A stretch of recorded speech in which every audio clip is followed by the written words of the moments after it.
Alright, bet. It's your boy Young Rome. We about to get back into one more. It's like 18th video of the day. This one right here is going to be a TikToker facing 16 years after this IRL stream. What could she have done? Let's see. Wait to the end. This TikToker just got arrested and charged with 2 felonies after she fatally hit a pedestrian with her car. And she's now facing 16 years of prison with all of her charges combined. And what's even worse is she was live streaming the entire time with an 8-year-old child in the back seat. Not a kid in the back. I don't know, it was weird, like, so... What was that? This is so bad. Oh my god. This is so bad. What in the world?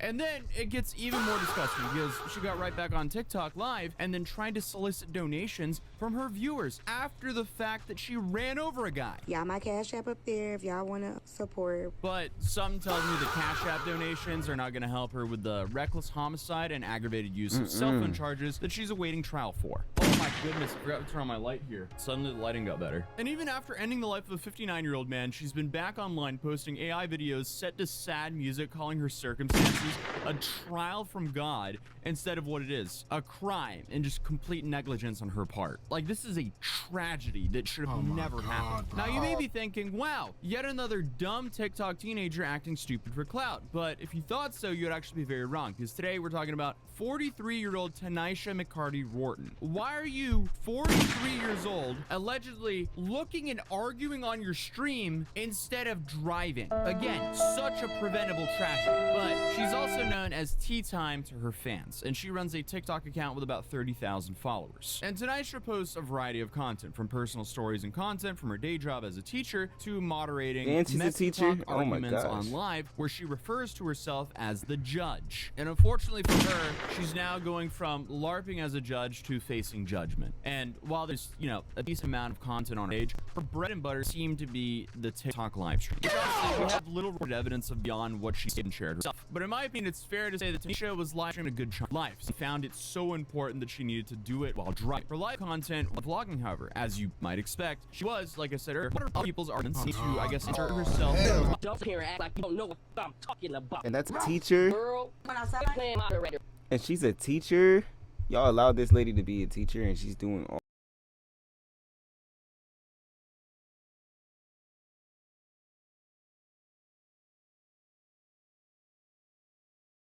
all this. Like, what in the world? Does not make sense. Go get a god job. Who you talking to, my people? Yeah, I mean, ironically, she really should have taken that advice, because she ended the life of a pedestrian because she was moderating some petty fight on TikTok. Because on November 3rd, 59-year-old Darren Lucas was walking to his Beach Park home after a shift at the local grocery store when he was struck crossing the street by a driver who ran a red light. And that driver was none other than Tanisha, who, unbeknownst to the police at the time, was live streaming the entire thing and sealed both her own and a stranger's fates on camera. What was that? With the baby in the car. This is horrible. Like, come on. If only you weren't live streaming, you would have probably seen that red light. Like, the fact that she also had the green screen effect up to hide the fact that she was driving is also diabolical. But to make things even worse for herself, she had a child in the back. This is awful. You're in the car with your kid. Why are you not talking to the kid and spending time with him instead of moderating strangers on a live stream while driving? But then you hear a muffled, "I hit someone" from Tanisha before she abruptly ends her life. It didn't take long for the news to come out that in fact actually hit a pedestrian and he was rushed to the hospital. They're pronounced just an awful tragedy. And while it didn't remain at the scene and cooperated with police, she did say that she had a green light and that the intersection was dimly lit and she hadn't seen Darren until it was too late. Again, I wonder why she didn't see him nor the light. And, you know, speaking of that, she also apparently refused to let them search her phone, probably because she knew that they would immediately figure out that she had just been live streaming to 14 people. And apparently 14 people is the amount of clout risking someone's life worth these days, I guess. Like, again, this is just a tragedy, because now a man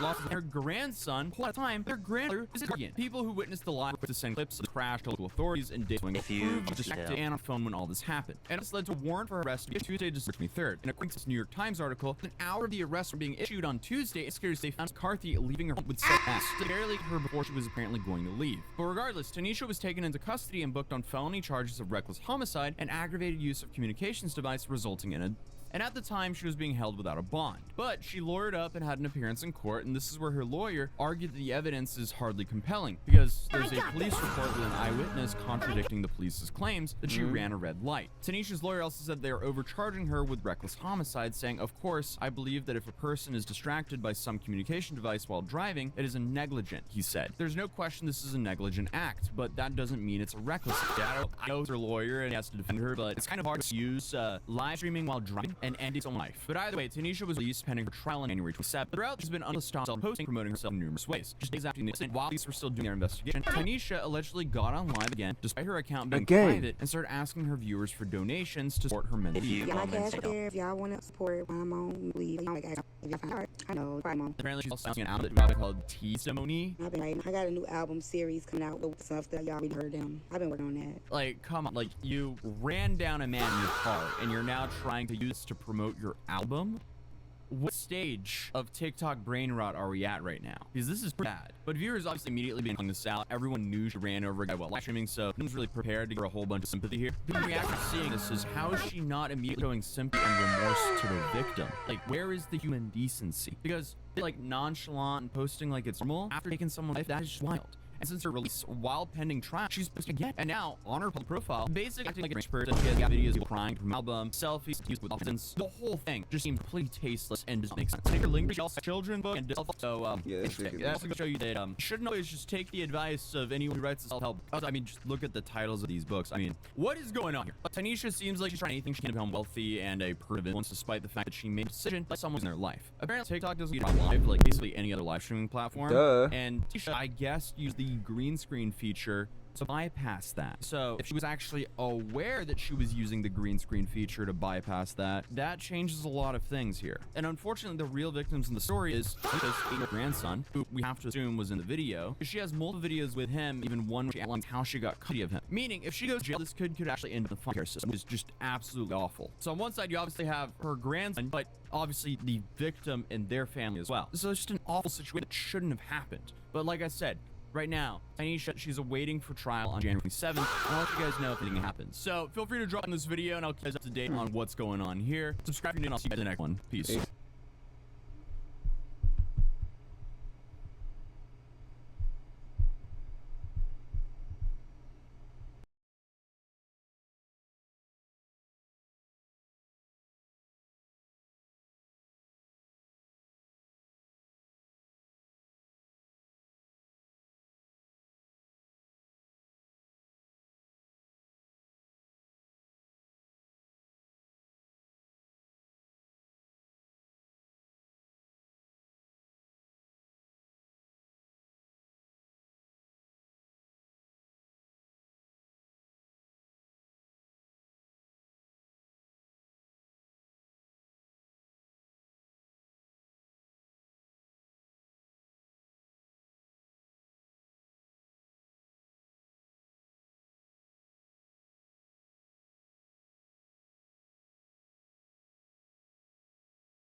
Alright, if you made it this far, I'm probably about to go react to my new album. So we about to get into that. Check it out. It's on Spotify, Apple Music, YouTube, wherever you listen to music. Peace.